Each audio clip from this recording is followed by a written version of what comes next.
आज हम लोग फूल गोभी की खेती के बारे में अध्ययन करेंगे और जिसका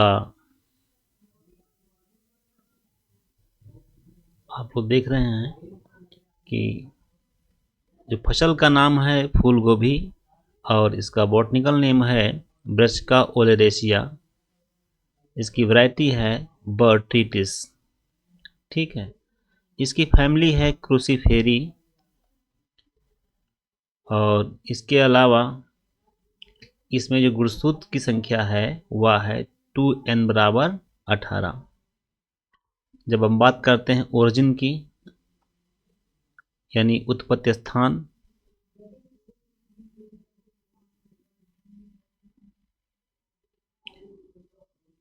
तो दक्षिणी यूरोप इसका जो है उत्पत्ति स्थान माना जाता है। भारत में आगमन इसका जो मुगल काल में हुआ था, लगभग 15वीं शताब्दी में वास्को डी गामा द्वारा इसका जो है आगमन हुआ था। बात करते हैं जलवायु की। आप जानते हैं जितनी भी रबी की जो क्रॉप होती है यानी जाड़े की जो फसलें होती हैं, जिन फसलों को हम जाड़े में उगाते हैं, उनकी जलवायु शीतोष्ण होती है, टेम्परेट होती है। जब बात करते हैं तापमान की, तो तापमान इसके लिए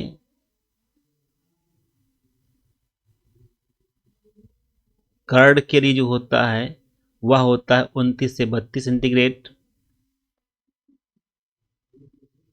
और अंकुरण होता है इसका है 15 से 20 सेंटीग्रेड। आप सोच रहे होंगे कि कर्ड क्या होता है। जैसे कि फूल गोभी है, ठीक है, जो हम लोग फूल गोभी का पार्ट खाते हैं, ये व्हाइट वाला पार्ट खाते हैं, इसे ही कर्ड कहा जाता है। इसे ही कर्ड कहा जाता है। ठीक है, जो हम लोग भाग खाते हैं फूल गोभी का, उसे ही कहते हैं कर्ड। क्या कहते हैं? कर्ड कहा जाता है। और जब इसमें फूल लगता है तो यही भाग जो है, इसका भाग बढ़ता है, उसके बाद में फूल लगता है। तो ये पुष्प नहीं है। ठीक है,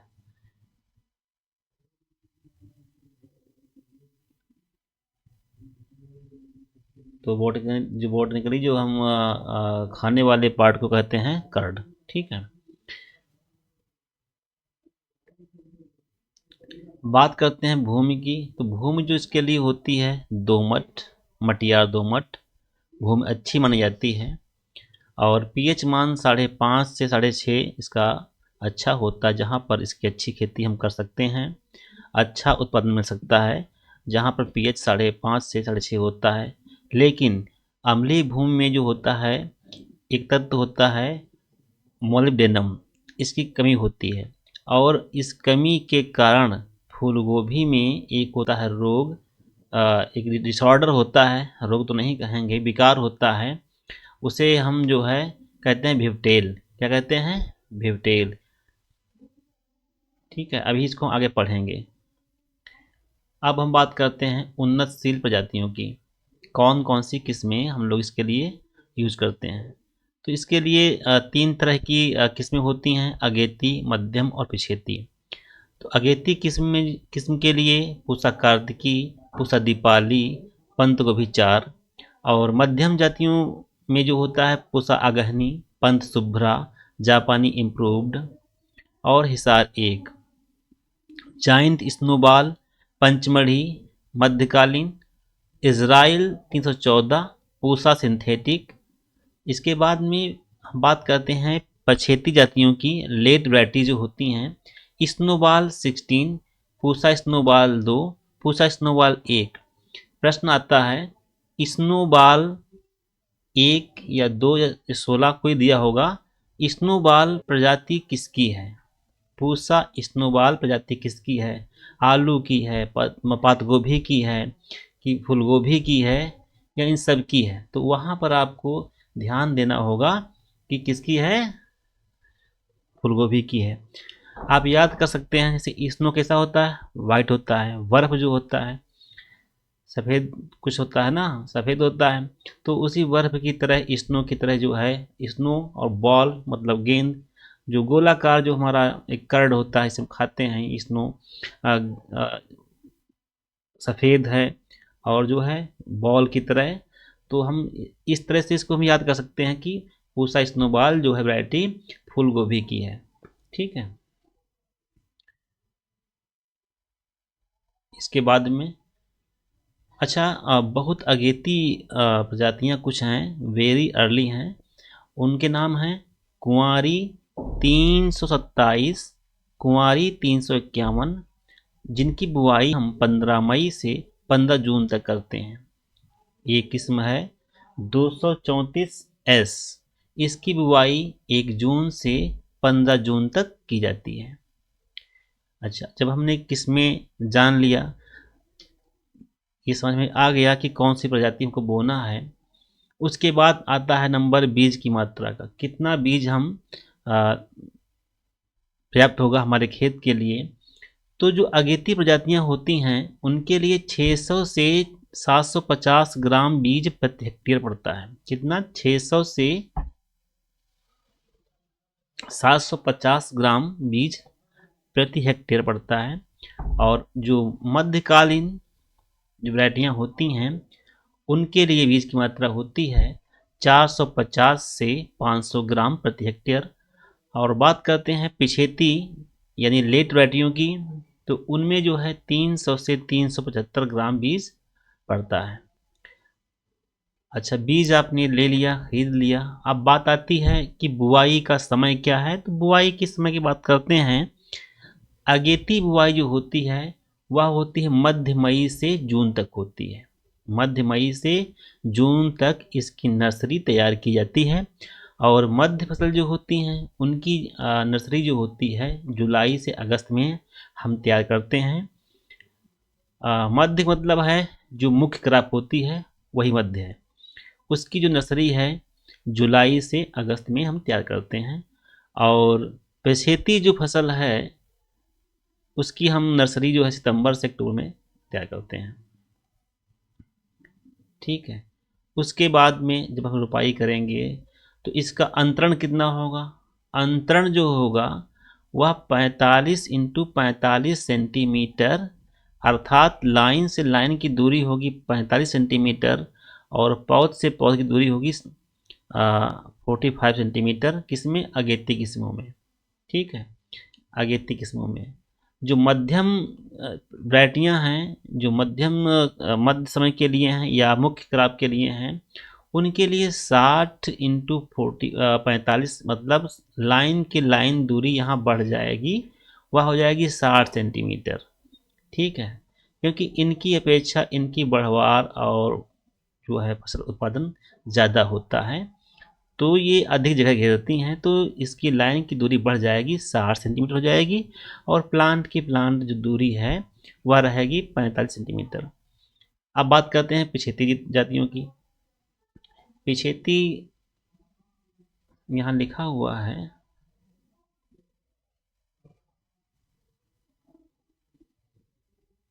पछेती लिखिए, पछेती जातियों के लिए,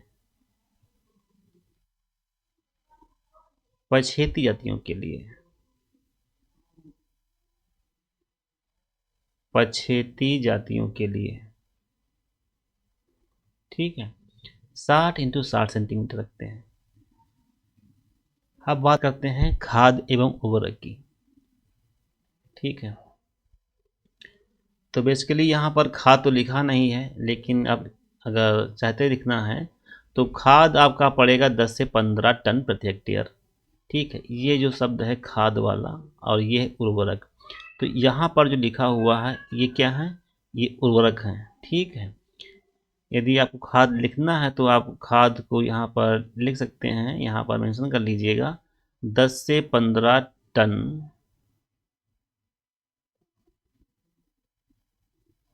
प्रति हेक्टेयर। खाद होता क्या जानते हैं आप लोग? हैं कंपोस्ट खाद, गोबर की खाद जो होती है, सड़ी हुई खाद ना चाहिए। ठीक है, उसको यहाँ पर हम डालते हैं और बुआई से लगभग जो है 20-25 दिन जो है पहले डालते हैं और खेत में हम लोग उसको जुताई करते समय उसको मिलाते हैं। ठीक है, तो खाद की मात्रा ये हो जाती है। यह उर्वरक लिखा हुआ है नाइट्रोजन, फास्फोरस, पोटास। नाइट्रोजन होता है 150 केजी प्रति हेक्टेयर, फास्फोरस होता है 80 केजी प्रति हेक्टेयर, पोटास होता है 80 केजी प्रति हेक्टेयर। ठीक है, अब बात करते हैं सिंचाई की। तो सिंचाई जो है सिंचाई देखिए सब्जी के खेत में, सब्जी चाहे आलू की हो या फूलगोभी की हो, यानी कोई सब्जी भी हो, यानी कोई फसल हो, वह मिट्टी के ऊपर निर्भर करता है। यदि मिट्टी बलुई है तो सिंचाई जल्दी करनी पड़ती है, मिट्टी दोमट है तो उससे कम करनी पड़ती है, मिट्टी मटियार है तो उससे कम करनी पड़ती है। तो सामान्यतः देखा जाए तो इसकी जो प्रथम सिंचाई है रोपाई के समय तो करते ही करते हैं, कोई भी मिट्टी हो, प्रथम सिंचाई रोपाई के समय की जाती है तथा दूसरी सिंचाई जो होती है वो 4-5 बाद हम करते हैं। ठीक है, उसके बाद 7 से 10 दिन के अंतराल पर सिंचाई हम करते रहते हैं। ठीक है, जैसे खेत में नमी की आवश्यकता होती है हम सिंचाई कर देते इसमें। ठीक है, खरपतवार नियंत्रण। खरपतवार, फूल गोभी की फसल जो होती है जाड़े की ऋतु में उगाई जाती है, और जितने भी रबी ऋतु के वीड्स होते हैं, खरपतवार होते हैं, वह फसल में उगाते हैं। जैसे बथुआ है, हिरनखुरी है, प्याजी है, चिट्टी मटरी है, जंगली गाजर है इत्यादि, खरतुआ वगैरह है, ये सब उसमें उगते हैं। ठीक है, तो जो खरपतवार रोपाई के तुरंत बाद निकल आते हैं उन्हें हम निराई गुड़ाई करके या खुरपी से या हैंड हो से करके निकाल देते हैं। यदि रसायनों की आवश्यकता पड़ती है तो उसमें क्या होता है, रसायन डालने पड़ते हैं। ठीक है, एक दवाई होती है टोक E25, इसकी दवा की मात्रा है 5 लीटर और पानी की मात्रा है 625 लीटर। यहाँ पर पानी की मात्रा आप बढ़ा सकते हैं, 625 से 800 लीटर हम कर सकते हैं यहाँ पर हैं। और यह दवाई जो है 1 हेक्टेयर के लिए है। 1 हेक्टेयर मतलब होता है 2.5 एकड़। बेसालिन, बेसालिन 1 किलोग्राम दवाई की मात्रा और 1000 लीटर पानी में घोलकर हम उसका छिड़काव करते हैं खेत में, तो खरपतवार नियंत्रण हो जाता है। कुछ ऐसी क्रियाएं होती हैं जो फूलगोभी की मार्केटिंग यानी मार्केट से अच्छा पैसा मिले तो वो क्रियाएं करनी पड़ती हैं। जैसे ब्लांचिंग। ब्लांचिंग क्या होता है, ब्लांचिंग ये होता है कि जैसे फूल गोभी आप देखें ना, फूल गोभी कभी कभी मार्केट में पीला मिलता है, आपको पीला मिलता है, तो उसका कारण क्या होता है, जब सनलाइट डायरेक्ट पड़ती है इसके ऊपर है, सीधा सीधा उस पर जो धूप पड़ती है तो वह जो है फूल गोभी कुछ पीलापन उसमें आ जाता है, जो मार्केट प्राइस उसका कम हो जाता है। तो ब्लांचिंग जो होता है इसी का कंट्रोल होता है, यानी यह पीलापन ना आ पाए। तो सूर्य की ये तेज धूप पड़ने से कर्ड मतलब क्या है, जो फूल हम लोग जो खाने वाला भाग फूल गोभी का है उसे हम लोग कर्ड बोलते हैं। यह जो है वाइट जो पार्ट है ये कर्ड है, क्या है, इसे ही कर्ड कहा जाता है, दही की तरह है, वाइट वाइट, इसे कर्ड कहते हैं। तो यह पीलापन ना आ पाए तो इसके लिए क्या करते हैं कि जो धूप, जब तेज धूप होती है तो जो तेज धूप सीधे कर्ड के ऊपर ना पड़े। ठीक है, कर्ड का रंग पीला मटमैला हो जाता है, इससे बचाव करने के लिए पत्तियों को समेट देते हैं, जो पत्तियां होती हैं आसपास उनको समेट देते हैं, जिससे उसके ऊपर कुछ छांव पड़ेगी। और 1-2 पत्तियां उसके ऊपर हम रख देते हैं तोड़ के, 1-2 पत्तियां फूल के ऊपर रख देते हैं, लेकिन 5 दिन से अधिक दिन तक नहीं ढकना चाहिए। ठीक है, अधिक ढकेंगे तो उससे नुकसान होगा। ठीक है, अगला है फसल की कटाई। अच्छा, फसल की कटाई कब करते हैं, फसल की कटाई हम अगेती फसल जो होती है, यह फसल जल्दी हमारी तैयार हो जाती है।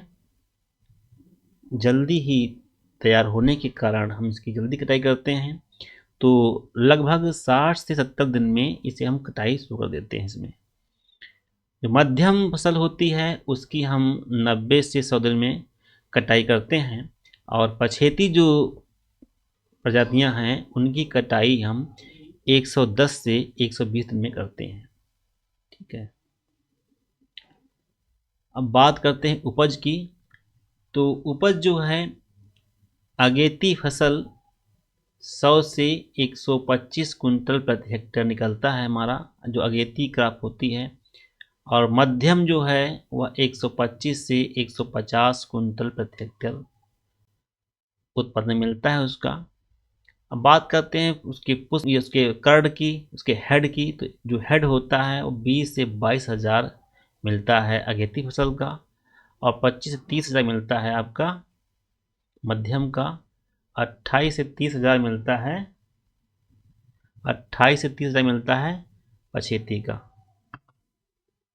ठीक है, तो हम इसको इस तरह से कर सकते हैं।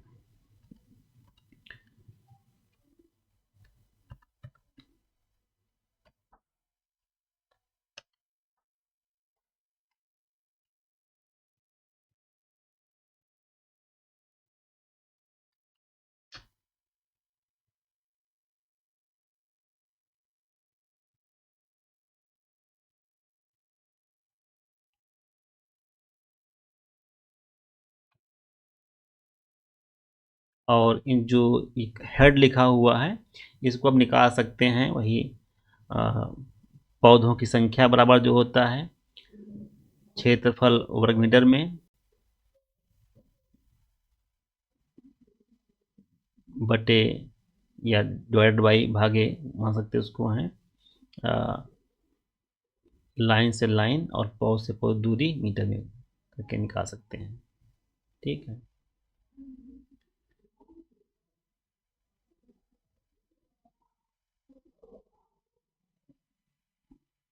समझे नहीं होंगे आप लोग। पौधों की संख्या निकाली जाती है, जितने पौधे होंगे उतने ही इसमें हेड होंगे। तो उसका फार्मूला होता है, इसके पहले बताया भी थी आप लोगों को।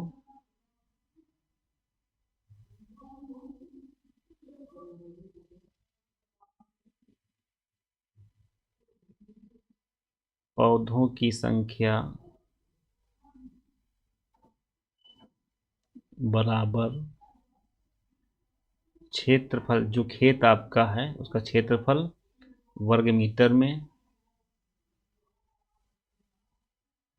बटे होता है जो हम रोपण कर रहे हैं लाइन से लाइन की दूरी। ठीक है, या रो से रो इंटू रो, और गुणे पौध से पौध की दूरी, किसमें, मीटर में। इससे जो है जितने पौधे होंगे आपके निकल आएंगे। ठीक है, और 1 हेक्टेयर बराबर होता है 10,000 वर्ग मीटर। नोट कर लेना कहीं पर। 1 हेक्टेयर बराबर 10,000 वर्ग मीटर होता है, वर्ग मीटर।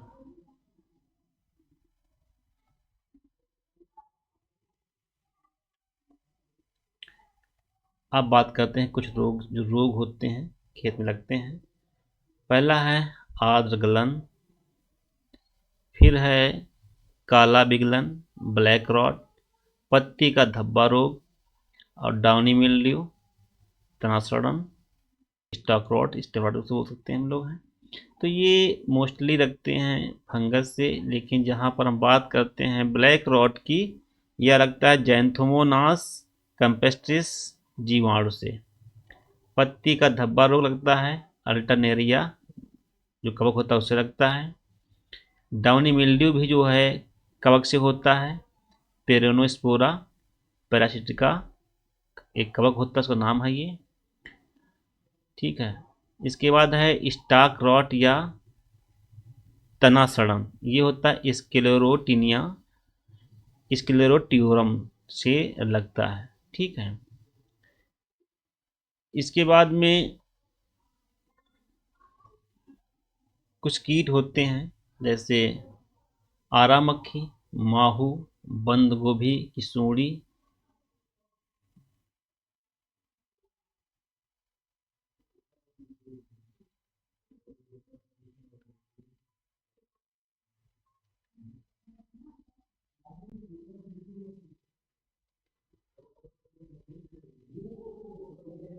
ठीक है, आरा मक्खी, माहू, बंद गोभी की सूंडी जो होती है, कुछ कीट लगते हैं। कुछ इसमें डिसऑर्डर होते हैं जिसे बोलते हैं फिजियोलॉजिकल डिसऑर्डर या दैहिक क्रियात्मक असंतुलन। डिसऑर्डर मुख्य रूप से जो है कोई तत्व की कमी से लग जाता है। तो तत्वों की कमी के कारण जो कुछ एक असंतुलन हो जाता है पौधे में, तो उसे हम बोलते हैं फिजियोलॉजिकल डिसऑर्डर। ठीक है, तो एक पहला है ब्राउनिंग। ब्राउनिंग में तना खोखला, इसे होलो स्टेम बोलते हैं। इसे इसमें क्या होता है, पुरानी पत्तियों का नीचे की ओर मुड़ना लक्षण है ये। जब ब्राउनिंग होगा तो क्या होगा, तना खोखला होगा और पुरानी पत्तियों का नीचे की ओर मुड़ना। ठीक है, इसके कंट्रोल के लिए बोरेक्स डालते हैं 10 से 15 किलोग्राम प्रति हेक्टेयर। ठीक है, और जो ब्राउनिंग होता कैसे क्यों है, बोरान की कमी के कारण। बोरान की कमी के कारण जो है यह रोग हो जाता है ब्राउनिंग।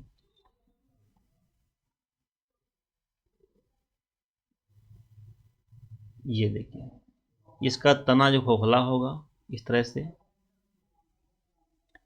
ये तना खोखला है,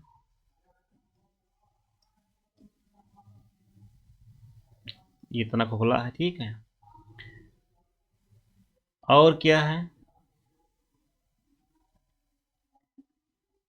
दूसरा है बटनिंग और बोल्टिंग। बटनिंग मतलब क्या है कि बटन की तरह जो है,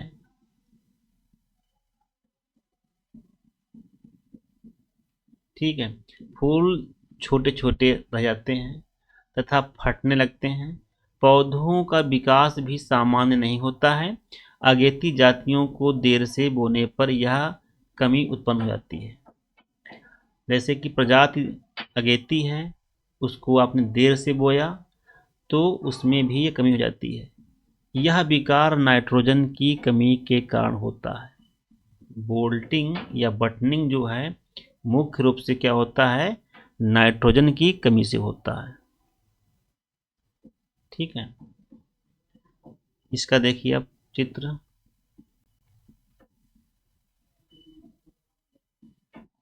ये देखिए, ये देखिए बिखरा हुआ कर्ण है, अलग अलग जो है इसके बोल्ट बन गए हैं। ये बोल्ट बोट यही है, बटन है, ये बटनिंग मान लीजिए या बोल्टिंग मान लीजिए। ठीक है, इस तरह से जब होता है तब जान लीजिए कि खेत में हमारे नाइट्रोजन की कमी थी, इसलिए यह रोग लग गया है। उसके बाद है भिपटेल। क्या है, भिपटेल। भिपटेल क्या होता है, यह जो है मोलिब्डेनम के कारण होता है, जबकि आप जानते हैं एक सूक्ष्म तत्व होता है ये। जहां आपने पढ़ा था पौधों के लिए आवश्यक तत्व, उसमें जो माइक्रोन्यूट्रिएंट हैं उसमें आता है आपका मॉलिब्डेनम। ठीक है, इसकी कमी से हो जाता है भिपटेल। ठीक है, तो इसके लिए जो है आप अमोनियम मोलिब्डेनम 1 किलोग्राम प्रति हेक्टेयर हम डालते हैं। ठीक है, उसमें क्या होता है 54% मोलिब्डेनम पाया जाता है। ठीक है, तो इसके अलावा सोडियम मोलिब्डेट होता है, इसका भी प्रयोग कर सकते हैं। भिप्टेल होता क्या है, इसकी पत्तियां जो होती हैं यह एक फीते की तरह हो जाती हैं। इसमें चित्र में तो नहीं है,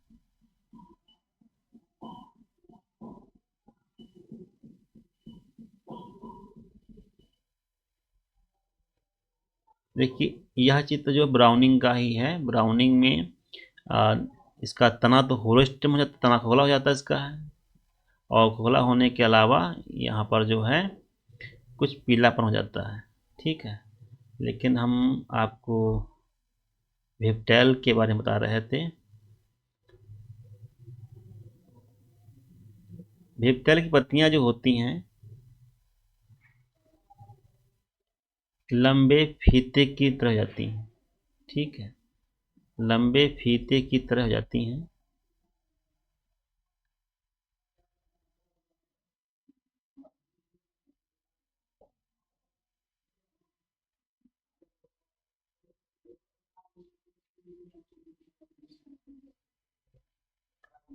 पत्तियां इसकी लंबी हो जाती हैं। ठीक है, और इसकी जो है ग्रोथ अधिक होती पत्तियों की है। ठीक है, और कर्ण का विकास बहुत कम होता है।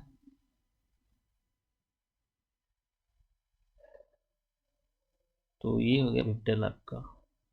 एक होता है ब्लाइंडनेस। ब्लाइंडनेस में इसमें कोई तत्व की कमी खास नहीं होती है। इसमें क्या होता है कि किसी कारण से जो इसका हेड होता है टूट जाता है, चाहे कीड़े खा गए हों या टूट जाए, इसका जो हेड होता है ये टूट जाता है यहाँ से है। ठीक है, या कीड़े खा लिए होते हैं या किसी कारण से ये इसको क्षति हो जाती है इस हेड को, तो इसकी बाकी तो ग्रोथ होती है लेकिन यहाँ हेड नहीं बन पाता है, तो इसे बोलते हैं ब्लाइंडनेस।